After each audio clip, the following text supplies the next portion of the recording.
a fun day. Oh, we're live. All right. Hey, everybody. Welcome to another talk on affordable housing with the Athens Area Democratic Socialists of America and A4E, Athens for everyone. I'm Erin Stacer, and today I get to talk to Commissioner of District 8, Carol Myers. Thanks for joining us, Carol. Sorry about all the technical difficulties that got us started a little late. Oh, there's always something to do, so I kept myself busy. You know.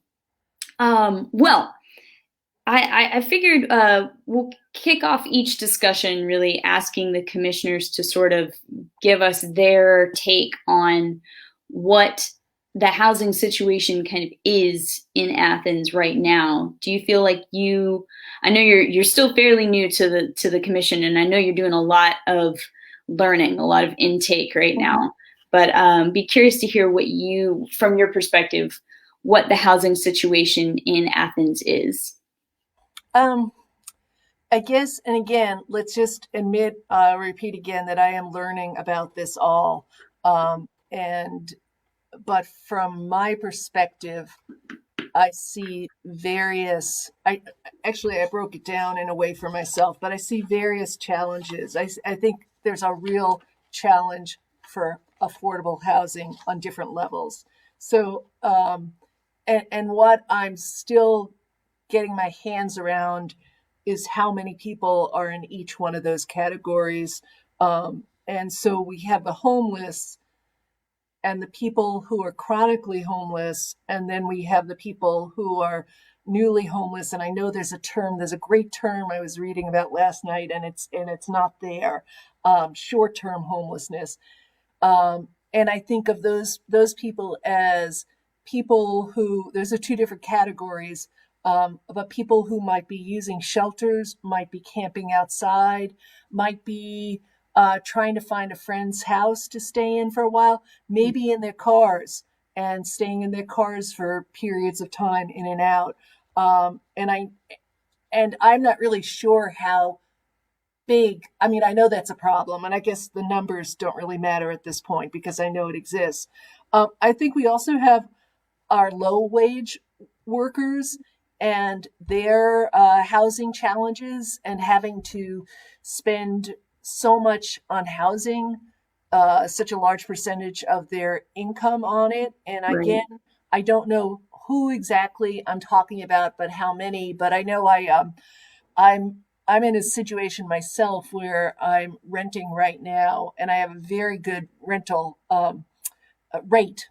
And a friend of mine was renting in an apartment, which I didn't really know much about apartments till he went looking for one, but over here on the east side, and was paying $800 for a two-bedroom apartment that had a lot of problems. And there were people around him who were challenged in different ways as well.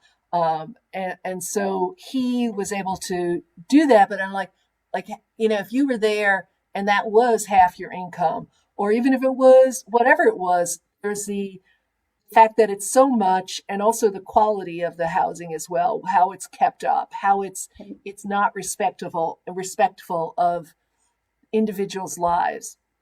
And then I think we have sort of the middle income, and perhaps even the low middle and the middle income here in terms of housing and house ownership challenges. I was talking to a friend of mine who I worked with for years, Anise Ritter, just in the last couple of days. And she's an African American woman who lives over in the east side, like in a subdivision like I do, but was talking about knowing her concern that younger people in the African American community who are looking for housing, who are middle class, lower middle class. I mean, that's all relative in terms of what we're talking about it. Can't find places to live in Athens. And so when they're buying a house, it might be in Oglethorpe County or Madison or Jackson or Barrow, and that she was concerned that we were losing the population, a certain population.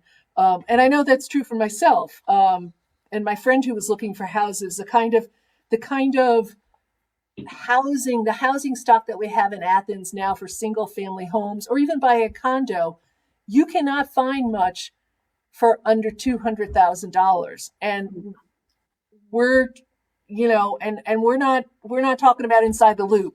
And that's very non-affordable unless you have some sort of, you've been saving up money for years and years or have some family help there. Right. So I think there's these different levels of Hmm. challenges that we have here in terms of housing, Right. that I'm concerned about and aware of. Yeah, and you just touched upon a lot of what Mariah and I were able to kind of delve into yesterday.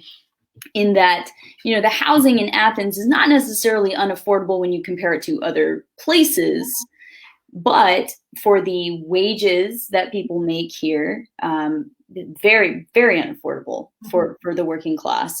As we have tons of people who are working but are struggling to Oh, pay right. their rent or Yeah. their mortgage. So we have that issue, and then I'd like to hear a little bit about if you were learning anything in your research in your journey as a commissioner right now, about how you and the commission and the local government can kind of combat those things, or what can be done in order to help those folks who are working but still, the Yeah. majority of their paycheck goes to rent. Yeah, and I've been thinking about that, and as I posted online, Erin, I appreciate this this meeting here and talking about it because it pushed me. Affordable housing is one of the areas that I said way back when is that I have to continue to learn more about. Um, and I have learned a whole lot, but I haven't put it all together. And of course, I don't have the solution because there isn't one solution. But one of the things that I wrote down for myself when thinking about this is how much affordable housing here. I mean, you can't discuss affordable housing here without addressing wages and capitalism. I Right. mean, that's a challenge. There is a former commissioner who I talked to recently, who was very progressive, very environmentally minded, and he said to me, he said, "I have such a hard time watching these commission meetings now because." You guys are trying to solve these gigantic social issues, and local government is about infrastructure, and that's where you can make a change. He says, you can't do everything, and I understand where he's coming from, because it is such a large issue that goes so beyond what we can do. And when you see the amount of money, for example, that we're spending on the North Athens Bethel Homes redevelopment in there, Mhm. and how I'm glad we're doing that, and I'm going to be watching it carefully, Right. but that's a drop in the bucket in terms of the effect it's going to have on making there be better, more housing, affordable housing in town. Right. And you're like, oh man, that's about $40 million. And And it took a long time to get it. right. Yeah. And yesterday we had our first budget meeting, our first what they call the Big Rocks budget meeting, and we're debating and are talking about the increasing the budget by 10 million, 9 million, and whether or not there's funding for that. And it's the expense of so many things. So there's the practical side of myself that's like, oh my God, like how do we do this? Hmm. Um, but I am, and then the role of local government versus federal in terms of getting the funding in here as well. But as I'm learning, there's a large role that the local government has in directing and keeping track of federal monies as they come down here. So I think that's important. So I'm trying to understand what's realistic for the local government to address. Um, Sure. I I think it's something to address, but I'm like putting right out there. In fact, I just finished this is my fourth topic of the day. I talked about the audit office for about an hour and a half this morning. Mhm. Commissioner Hool and I had probably a 2.5 hour visit and tour of the airport. And then we had a post, like just a commissioner one-on-one, like talk about some commission issues or being new commissioners, right? Right. So why did I bring that up? Where was I going with that? Some great, interesting place. Oh, I know. I was saying to him that, that one of my big issues is the transition to 100% renewable energy. Hmm. And in some ways, I feel like that is more, that's an issue that's easier to deal with than affordable housing and poverty. Um, Sure. because, and that seems so absurd. I mean, in a way, it seems like, oh my gosh, the climate change issue is such a big one. But there's actually, that's something we've built up over 250 years of using fossil fuels, where Hmm. inequities in society are things that they've been around for a real long time. Um, so Takes that a lot of effort to unravel those things. Yeah. it does. And that being said, I mean, I don't think, I think that we as local government have a role. We have Hmm. a responsibility because, you know, to be honest, I've had a pretty good life here in Athens, and I consider myself as having a pretty solid middle class life. Come from the parents were two school teachers. I haven't like, I can't live inside the loop. Hmm. I can't afford. I don't have any large inheritance there, but I've had a really good life and a really good time, like raising two daughters here and such. And when I go into some of the places that I've visited from canvassing or where even where my friend was living, and I'm like, man, this is not this is hard. Like even in the multifamily housing that we have, so much of it gets run down as well. And I'm like, that it's not fair. Like we got Yeah. to do something about that. Yeah. Um, I mean, you brought this up earlier, also talking about the quality of the places that are affordable or a little bit more affordable for some people, and that kind of veers us into the idea of tenants' rights. mhm. Uh, which I'm still learning a lot about, as far as what can be done here. But are you familiar with anything with tenants' rights, or have you been hearing anybody talk about that? Well, of course, I've been listening to Jesse talk about it as we've been talking about it. But of course, I come from a place where union and tenants' rights were something that I just made assumptions about. Being a northerner, even though I've been here for 36 years now. But so I know when we Jesse and I were getting our introduction to the different departments, and we talked to the code enforcement, and we Mhm. talked to them about going into apartment complexes. And I did sense some defensiveness there, um, because I think mostly they end up responding to calls into them. Mhm. And plus, there's other, I think I had walked by an apartment complex that was just like overflowing. The trash area was just overflowing. And I was like, do you guys ever just go around and check how things are running? And then they also talked about their staffing, which we now talk of as capacity, but really basically it means staffing. So I think there's a need for more proactive reaching out for code enforcement in our multifamily apartments and more education of our tenant rights and tenant information. One of the things I'm learning about, unfortunately, is the power the state has to preempt local laws. And Right. it seems like like everything we try to do, there's a preemption. I mean, as you know, I've seen you posting, there's a preemption about like they're listening into the lines and hear like someone in Athens mentioned like defunding the police or looking at that budget, and the state gets in there and says, hey, you can't do that. And Right. so, and they're doing that. The state is doing that actually with the renewable energy. They've had a whole thing on like, oh, you want to get rid of gas? Gas company comes in and says you can't do that. Look, state government has just passed a law. So I don't know what the laws are in terms of tenants' rights, Yeah. and what kind of state preemptions there are. Again, an area that I'm learning about through Mm. research and through my fellow commissioners. The code enforcement, like you said, you ask them if they go around looking at these places. Uh, do they do that? Do I they go? don't think they do. I think they just No, they respond. just wait for people to come to Mhm. them. Right, right. Sorry, we just had Yeah. a question pop up, or a comment maybe. Let's be honest, they're defensive because they don't help tenants. They let the landlords get away with anything. Well, Well, yeah, there's a yeah, lot of exploitation of people. and there's also a lot of there's a lot of what do we say, there's a lot of privilege and power. People in neighborhoods feel that, oh, there's a dog loose, I'm calling up. There's someone over there who has a car in their lawn, I'm calling up law enforcement. I mean, Hmm. that in my neighborhood association, and again, it's a very middle income. It's not, there's no HOA. There are no leaf blowers in my neighborhood.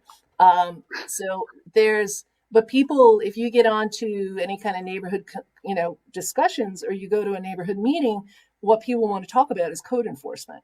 Right. And so if people here are, homeowners are more incentivized because they feel this, they feel more empowered, actually, I would say, to do that. Hmm. And I think that people who are living in apartments don't even feel that that's, I mean, I would imagine they don't even feel that that's a service that doesn't belong to them. I'm just making this up, but I would bet there's a good chance of that. So we Yeah. also have the tenant education and empowerment. Right, which does feel like it. I mean, I don't see that necessarily coming from the local government, but I know there are groups here that are talking about trying to help inform people about creating tenants unions and informing people more about tenants' rights, which is awesome. And I believe actually some of those folks are working with DIA right now. So again, I mentioned this yesterday, but tomorrow they're having a meeting, I believe. And if you're interested in organizing, for anyone watching, if you're interested in organizing around housing, I recommend that you reach out to DIA, and the email that you can reach out to is jessicamartinez2016@gmail.com. If you want to get involved that way, that would be awesome. And then maybe we can see more education happening for people about tenants' rights. Hey, Aaron, can you tell us a little bit more about DIA, who they are, or if anyone happens to be listening and doesn't Oh, know? what a fantastic question. Yes, Dignidad Emigrante in Athens is Ah, this wonderful group okay. that works with a lot of the Latina communities here, also the other immigrant communities, and I mean, they do everything from, they're doing food deliveries right now and food. I think they also have a fundraiser that's going on. They do so many different things. They also help, try and at least keep an eye on ICE to help protect families from being separated. But there's very little, you can do about that. But they do try to To help people there. clarify, that's good for our audience because I know we probably have a really big audience right now. But, Yeah, I on realized just Thursday. then when you started talking, it was like, oh, I've known about Athens for Everyone since its inception, but it took a little while for me to catch on to the A for E. And I was like, what is that? And that's the All same right. thing with DEA. So, We do have a anyway, number of acronyms here. yes. Yeah. But also, I'm curious. I'll bring Mhm. us back into talking about housing here. Um, we talked about this a little bit yesterday. Mariah and I got into economic development, and when we talk about wages and jobs here, and that having so much to do with the actual affordability of homes, right? What are you learning about the way that the city may have been thinking about economic development that perhaps has been part of the problem, or not addressing how people can't afford to live here? Yeah, that's interesting. There are some conversations that um, I got so used to people not having that um, I love thinking of economic development in terms of uh, increasing people's wages and people's standard of living. instead of Really? thinking of it in terms of trickle down economics, Mm. um, which has really been what the discussions have been in Athens for years. So I'm thrilled to do that. I think power to everyone is bringing it up, and as much as we can talk about it, I mean, I'm not saying this to pat myself on the back, but to just say how a different world it was when I came down here to Athens, and I was over at Athens Tech, and I was like, okay, like, where's our union? Like, there's a union. And I joined the union of state workers at that point. And eventually I stopped paying for it because I was like having these two kids, and I never like saw anything, and I was like, okay, I've supported this for 5 years, and I just sort of like there was no involvement or anything else was going on. But during that time, it sort of like was like being in a union or affiliated with it. Yeah, as a northerner coming down, I felt like that was assumed to be like, you might as well have put, big red communist on your head, kind Yeah. of thing. And so I love the idea that we're having these discussions. And I know that Mariah or someone else was bringing up the fact of bringing up the discussion when we're talking to new, like, potential businesses and industries coming into Athens, saying, Hmm. hey, one of our biggest challenges here, is our the number of people who are living on a lower income. Right. What we'd like to see is business and industry coming in here with that, guaranteed floor of Right. $15 to $20 an hour. And we have to start doing that because, that's like you can only like help, when we're dealing with homelessness and the new homeless, the very low wage workers. We're just putting band-aids on problems that aren't going to go away unless we talk out loud about wages. And Right. it's, it breaks my heart in some way, because when I came down here, there was like, I'm in the world of education. I feel like this is going all across. Musicians, artists, people working in the hospitality industry and such have similar stories. But in education, for example, in higher education, I feel like I was like one of the last people to get, like, of the old world, where I got a full time job with benefits, with retirement, and I wasn't even looking for that. I kind of fell into it.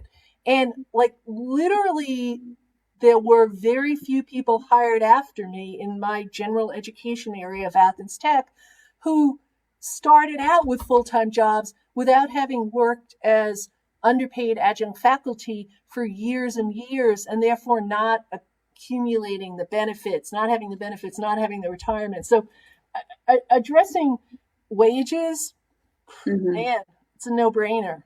Right. Yeah, that's kind of step one Yeah. of so many. Yeah, because And I think other things bringing up the overlap. conversations, bringing up the language, having the language come up. Hmm.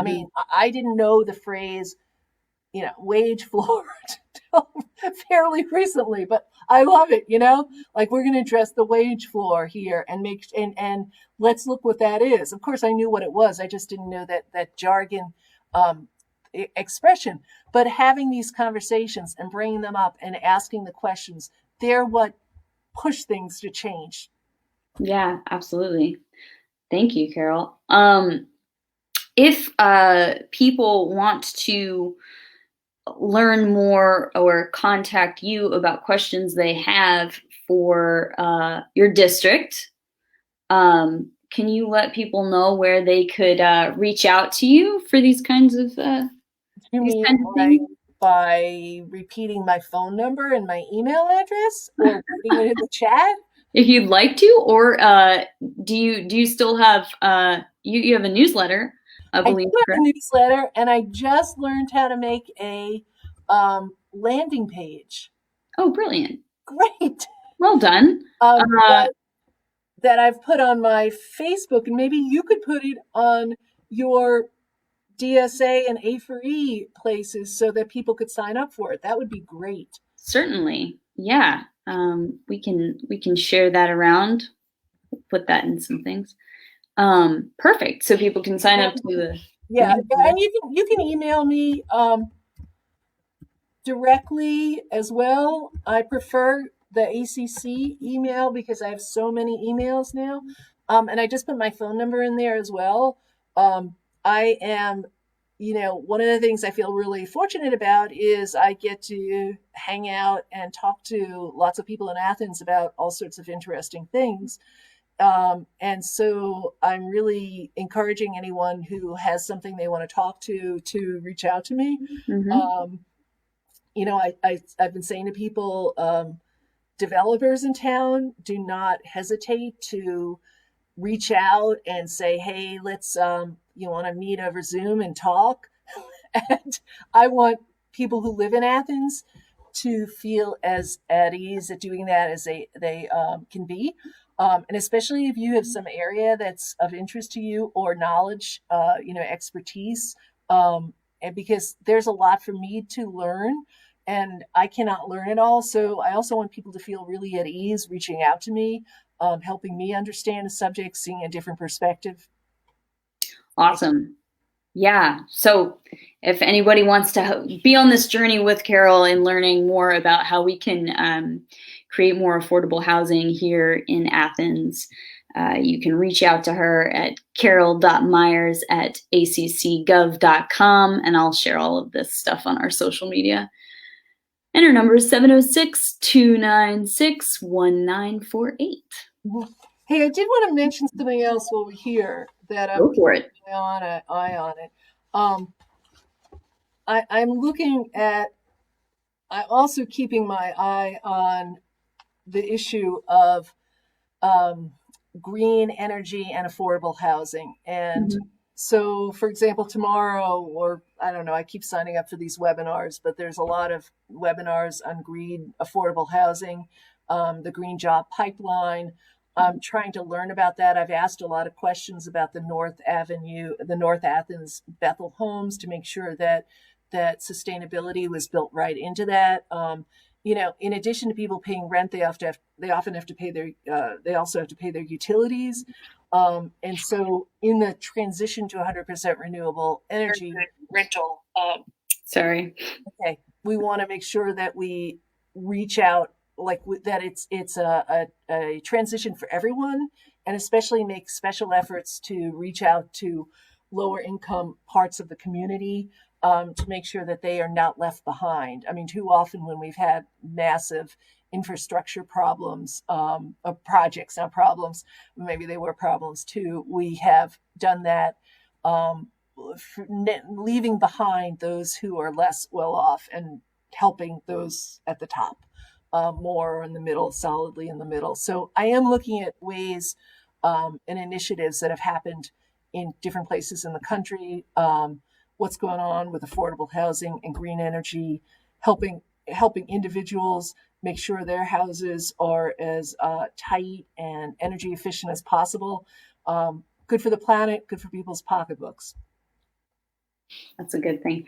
I will actually, come to think of it, you might know a bit about this. We did have one person ask about how, as the Greenway gets extended, how property taxes around it are going to be treated, and how are we going to prevent those from skyrocketing? Have you heard much about that? There is actually right now, there is a homestead exemption being looked at, and it's actually actively being negotiated, like as we speak, I believe. Yeah. That would look at, hopefully it'll get through and there'll be a little bit of a compromise that gets this into legislation that I believe that we as a community have to vote on, but that would would freeze property taxes if your income was at a certain level and keep it there. And I'm hoping that will happen. I mean, I'm definitely hoping that will happen. Yeah, Athens Politics Nerd just actually put out an article, I think, about that just yesterday. If you guys want to go to athenspoliticsnerd.com, you can read about it. but this is legislation that is currently going through the General Assembly right now and should be voted on. It's looking good. It's looking like it might pass, which would be great. And that should be happening, I think, next week, like Tuesday or something. Right. Well, there was sort of like a deal being made from our local legislators about increasing the homestead exemption across the board for everyone. Yeah, I know Which, Tim and Kelly have been working on that kind of stuff for a while. but I think there's an opportunity to not increase that for everyone Mm-hmm. to the extent that it was being considered, which would have been a real big hit to our general budget, and in fact improve the homestead exemption for people who are lower income, and not give people who are wealthier quite the break that the legislation that was there a couple of days was doing. I'm hoping that works out. Yeah, yeah, I hope so too. That's actually at the top of the article. I just went and looked it up just so we could Yeah. see, but actually should be a freeze on property taxes for those living at or under 150% of the federal poverty level. That's pretty great. That's good. That's good. I actually, Jesse and I were just talking about it, and I didn't know it was that at high, which is great. Which is Yeah, and oddly enough, I believe it's being supported by Houston Gaines and Marcus Wiedauer, and I don't usually agree with them, but they seem to be backing this up, so that's good. Well, I know you got another meeting to run to, Carol, but we really appreciate you chatting with us today, despite all the many little technical you don't issues want me to we seem to be having. you don't want me to cover the other points that I'm supportive of? Would you like to list the things that you go for it? Bullet point. Well, I actually do, because I've been thinking about them, and I made myself a little chart because I was like, these are things I've been looking at all along, and I mean, that's the public-private ventures are big things, but the things that are a little bit easier to do are looking at the single-family zoning. Yeah. To evaluate that. I was just talking to a builder friends, a couple here in town, and they were talking about how hard it is to not build. There are few opportunities to build more moderately priced homes on pieces of property because of the zoning, where there's really enough room to have two houses, but because of zoning you can't do that, and so therefore when you make the house you got to make a bigger, more expensive house to get whatever profit you need to do. I'm also really so looking at and reevaluating the kind of single family zoning we're doing and where we're doing it, making changes, being a little bit more creative with that, the zoning to allow different kinds of duplexes, two houses, greater density for single houses. That's something I'm really interested in exploring. Yeah. Clearly, the accessory dwelling units. These again, all these are like little things that are adding. They're not changing the gigantic capitalist system. But I was reading in something or another. I was reading talking about how the zoning, did away with like boarding houses that you would have 60, 70 years ago. I believe my like grandmother worked in a boarding house, and did some cleaning there, and a place where someone could get rooms. I mean, those are places where someone who is kind of might be something that if we still had it would address some of our homeless problems. I'm not, pushing for boarding houses in particular, but thinking of that was something that was stopped because of changes in zoning, and that were disallowed. So the accessory dwelling units, which really are just the ability to add on a smaller little house into your property that you could use if you were living there. If you were the homeowner, you might have an in-law there, but you might also rent it out. It might allow someone who is, who's trying to age in place, have another income. Lots of different things. The Project Restart, which Tim is talking about, the tenant protection, and of course the inclusion. Project Reset. The inclusion, Project Reset. I changed it to Restart. It's going to Yeah. be called. Restart here. Good. Okay. The inclusionary zoning, real interested to see what we can do there with community benefits programs as well. So, and actually, there's another thing I really want to learn about, and that's creating affordable housing trusts in the community, Hmm. how one could do that. So it's just like, hey, there's a whole sort of menu of things here that we Sure. have to be looking at. Of course, the challenge is that so much of this takes time to Right. happen and get through our, democratic process, and that's what can make some of us, all of us, many of us, impatient at times. But I think there's a will to work forward on a lot of these things and really rethink housing in a lot of different ways. I hope so. Yeah. Yeah. Thank you. Thanks for stopping me and going through your bullet points because I was that was great. So yeah, I'm interested in the ideas of various kinds of trusts. I mean, we have like the land trust, and that definitely helps people have Mhm. shelter now and have a home. Um, yeah, but I'd be curious about other forms of that and what that can look like. Oh, there is. Oh, what ideas do you have around assessment of property? Could we look into the assessments of property in African American neighborhoods versus white neighborhoods? How can we ensure equity exists in that process? Thanks, Broderick. That Well, was yeah, Broderick, like there, I need some help.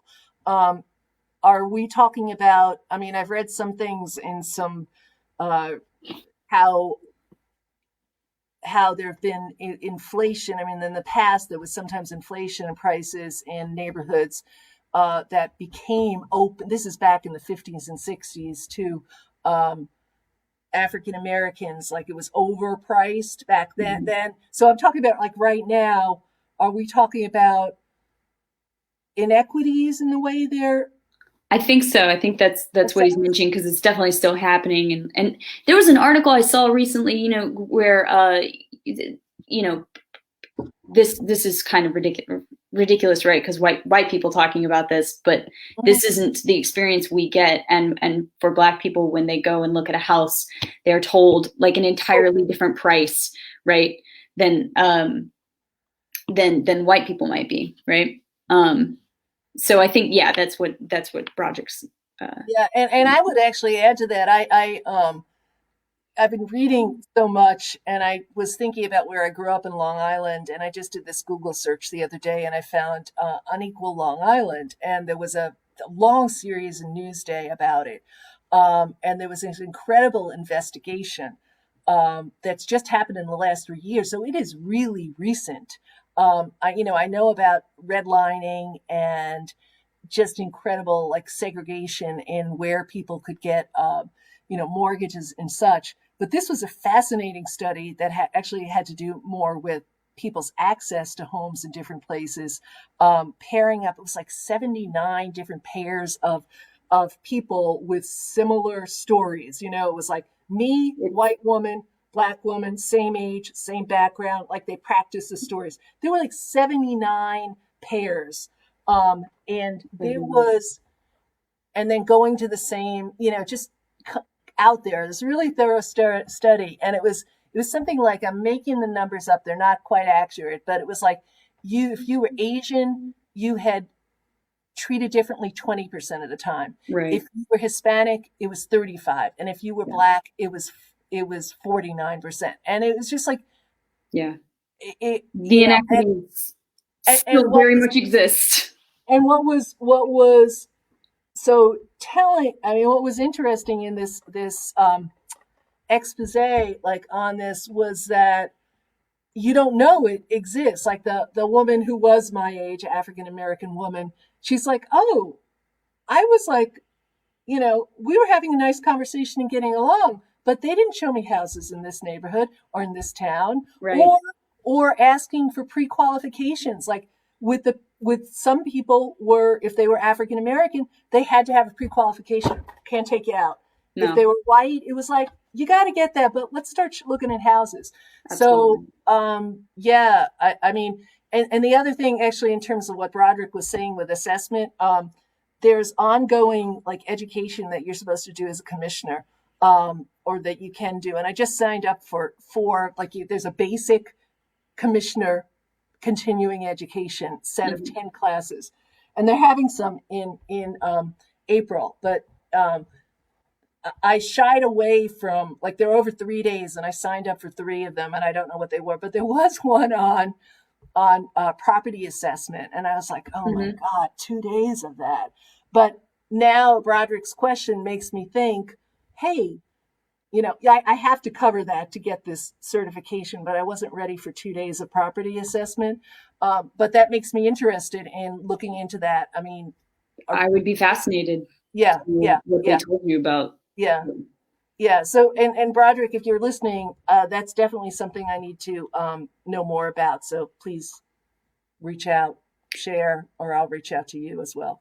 So something to learn more about is how these assessments are done, and there's no doubt that they are applied differently to Black versus white and other minorities, and so yeah, I'd be interested to know what they tell you in those classes. Yeah, and it was interesting. There was they actually did review. They went in there was fair housing training, continuing education that one had to do, and it was like they sat in on 4 different people getting the fair housing education, like teachers, and it was only one of them who they felt, the producers of this, or actually they had evaluators of people who deal with fair housing, like national experts. And it was only one of the fair housing continuing educators who did a good job out of the 4. Like the others were kind of like poo-poo, like, okay, we'll do this. We got to cover this, check this off and go, where one of them really, did a thorough job. But it was very revealing. I mean, it's something happens, but to see it so clearly in so many different instances and how people were treated in terms of housing and housing opportunities. Yeah, or to live it. Yeah. Well, we are at 6:03. Okay. And I know that. Did you have anything else that you wanted? Did you get to cover your stuff? No. Very much appreciate the list that you brought with you, and gives us more to think about as well. And we'll keep our conversations going, Carol. Yeah, it's fun.